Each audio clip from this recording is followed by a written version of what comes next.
اعوذ باللہ من الشیطان الرجیم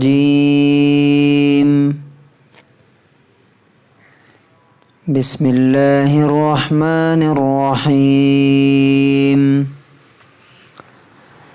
والذین جاہدوا فینا لنہدینہم سبلنا وَإِنَّ اللَّهَ لَمَعَ الْمُحْسِنِينَ۔ سورہ روم سورہ نمبر 30 آیت نمبر 69۔ اور جو لوگ ہمارے لیے جہاد کریں گے، یعنی اپنی پوری طاقت اور پوری محنت اور پورا اسٹرگل کریں گے، ہم ضرور ان کو اپنا راستہ دکھائیں گے۔ اور بے شک اللہ تبارک و تعالی نیک اور اچھے لوگوں کے ساتھ ہے۔ اس آیت میں دو باتیں بہت امپورٹنٹ ہیں جو ہر آدمی کو، ہر مسلمان کو سمجھنا چاہیے۔ پہلی بات یہ ہے کہ اللہ تعالیٰ کہتا ہے کہ جو مجھے پانے کے لیے، مجھے خوش کرنے کے لیے اسٹرگل کرے گا، کوشش اور محنت کرے گا، اور یہاں جو جہاد کا لفظ استعمال ہوا ہے کہ ہمارے لیے جہاد کرے گا،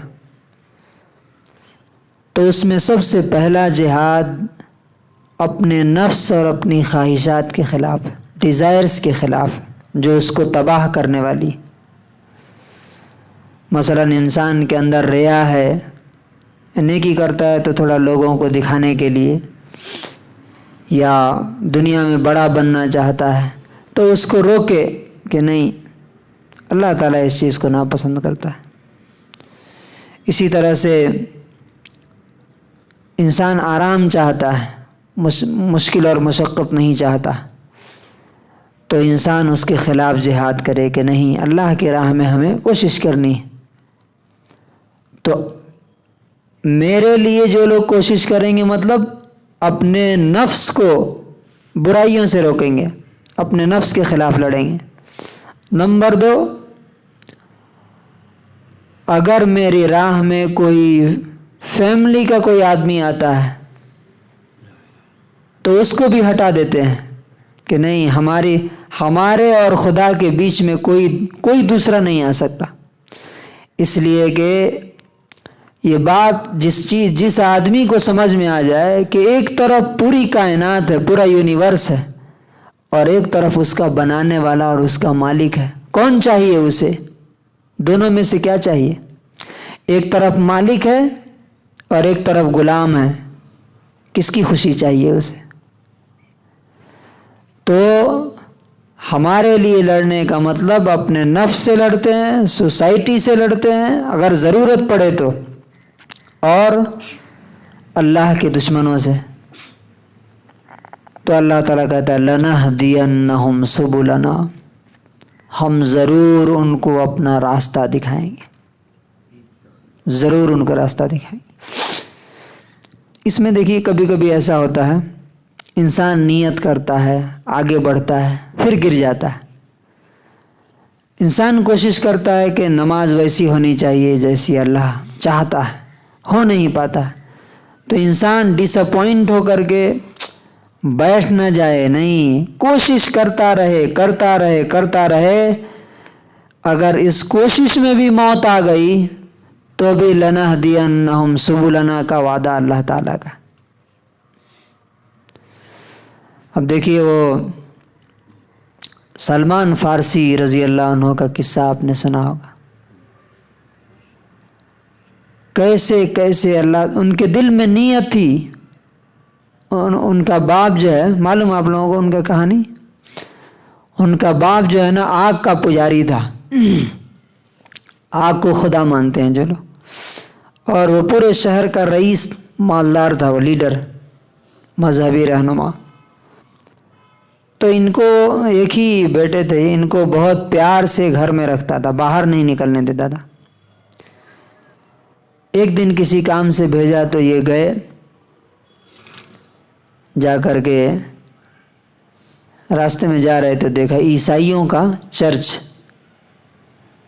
تو تھوڑا رک گئے، دیکھیں اس میں کیا ہو رہا ہے۔ تو دیکھا انہوں نے تو کہا کہ ارے یہ تو ہمارے مذہب سے زیادہ بہتر لگ رہا ہے یہ۔ جا کے ان کے پاس پوچھا، معلوم کیا کیا کیا کرتے ہو تم لوگ، تو انہوں نے بتایا، تو ان کو بہت اچھی لگی یہ بات۔ تو شام تک وہیں رہ گئے، شام میں گھر آئے تو باپ نے پوچھا کہ کیا ہوا، جس کام کے لیے گئے تھے؟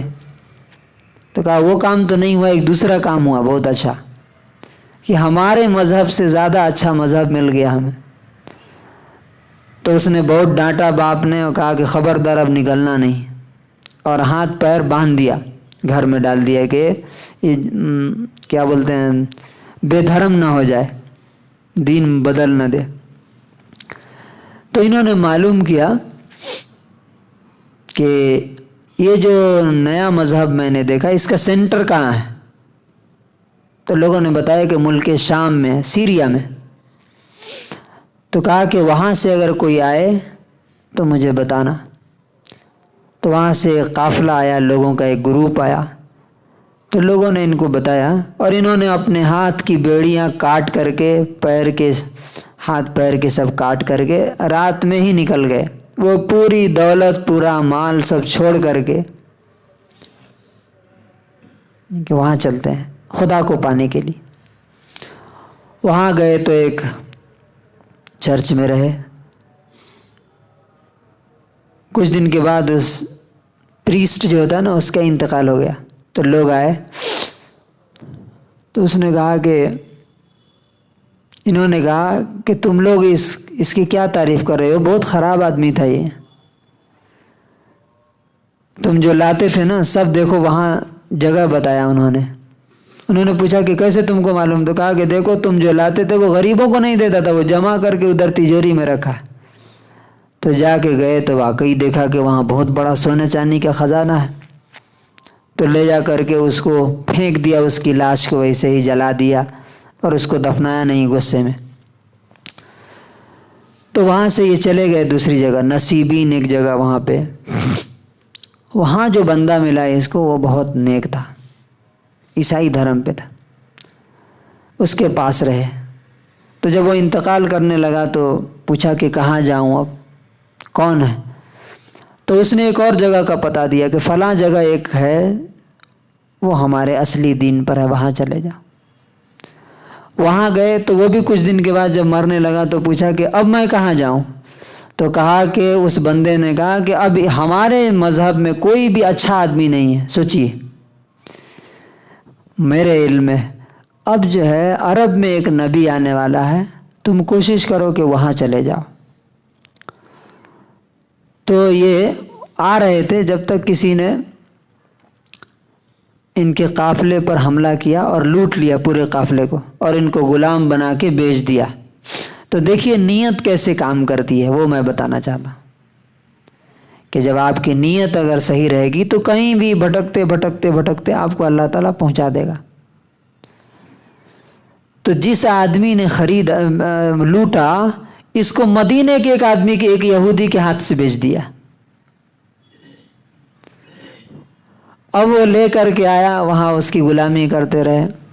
ایک دن ہنگامہ ہوا کہ ارے وہ نبی آ گیا، تو ان کے کان کھڑے ہو گئے، کیوں؟ میرے استاد نے بتایا تھا کہ وہ نبی جو ہے کھجوروں کے درمیان آئے گا، اور اس کی نشانی بتائی تھی کہ وہ 3 نشانیاں ہیں اس کی، گفٹ لیتا ہے صدقہ نہیں لیتا، ہدیہ لیتا ہے صدقہ نہیں لیتا، اور اس کے پیچھے جو ایک نبوت کی مہر ہے، مہر ہوگی۔ تو انہوں نے کچھ کھجوریں جمع کی، لے کے گئے، کہا کہ یہ صدقہ ہے۔ تو نبی صلی اللہ علیہ وسلم نے اپنے ساتھیوں سے کہا کہ ہاں نہیں، وہ کھجور پہ کام کر رہے تھے، تو جیسے ہی آواز آئی کہ نبی آیا ہے، وہ اوپر سے کود گئے نیچے۔ اور مالک نے کہا کہ تمہیں کیا ہوا؟ مارا 2-4 تھپڑ کا، جا کے اپنا کام کر۔ اور غلام تھے، کیا کر سکتے تھے؟ کسی دن چھپ کر کے آئے، آ کر کے صدقہ دیا تو رسول اللہ صلی اللہ علیہ وسلم نے اپنے صحابہ سے کہا کہ تم کھا لو اسے، خود نہیں کھایا۔ تو انہوں نے دل میں کہا کہ ایک نشانی پوری ہو گئی۔ پھر کچھ دن تک کھجوریں جمع کرتے رہے اور لے کے آئے، کہا کہ یہ ہدیہ ہے، گفٹ ہے یہ۔ تو نبی صلی اللہ علیہ وسلم نے اسے کھایا اور صحابہ کرام کو کھلایا۔ کہا کہ دوسری بھی ہوئی۔ اب یہ بار بار گھور کے ان کے پیچھے دیکھ رہے تھے۔ آپ کو معلوم ہے عرب میں لوگ جو ہے نا چادر اوڑھ کے رہتے تھے تو اکثر یہ کھل جاتے تھے۔ تو رسول اللہ صلی اللہ علیہ وسلم سمجھ گئے کہ یہ دیکھنا چاہتے ہیں، اور نبی تھے اور یہی فکر تھی کہ جو ہمارے پاس آیا وہ جنت میں جائے، جہنم میں جا کے نہ گرے۔ تو انہوں نے چادر ہٹا دی، کہا کہ یہ دیکھنا چاہتے ہو؟ اسی ٹائم انہوں نے کہا کہ بس اشہد ان لا الہ الا اللہ واشہد ان محمد۔ تو اللہ تعالیٰ کہتا ہے وَإِنَّ اللَّهَ لَمَعَ الْمُحْسِنِينَ۔ دوسری بات، پہلی بات کیا تھی کہ جو ہمارے لیے دل سے سچائی کے ساتھ اس کی نیت ہوگی کہ مجھے خدا کو پانا ہے ہر حال میں، جان دے کے، مال دے کے، ہم اس کو اپنا راستہ ضرور ضرور دکھائیں گے۔ اور دوسری بات وَإِنَّ اللَّهَ لَمَعَ الْمُحْسِنِينَ، بے شک اللہ تعالیٰ ہمیشہ اچھے لوگوں کے ساتھ ہے۔ چاہے برے لوگوں کو آپ جتنا پنپتے ہوئے دیکھیں، چاہے وہ دنیا پہ قابض ہو جائیں، چاہے وہ پرائم منسٹر بن جائیں، لیکن اللہ ان کے ساتھ نہیں۔ ہاں ایک اگر غریب اور مزدور ہے، وہ اگر نیک ہے تو اللہ تعالیٰ اس کے ساتھ ہے۔ اللہ تعالیٰ ہمیں اللہ کو پانے کی توفیق نصیب فرمائے اور اپنا راستہ ہمیں دکھائے۔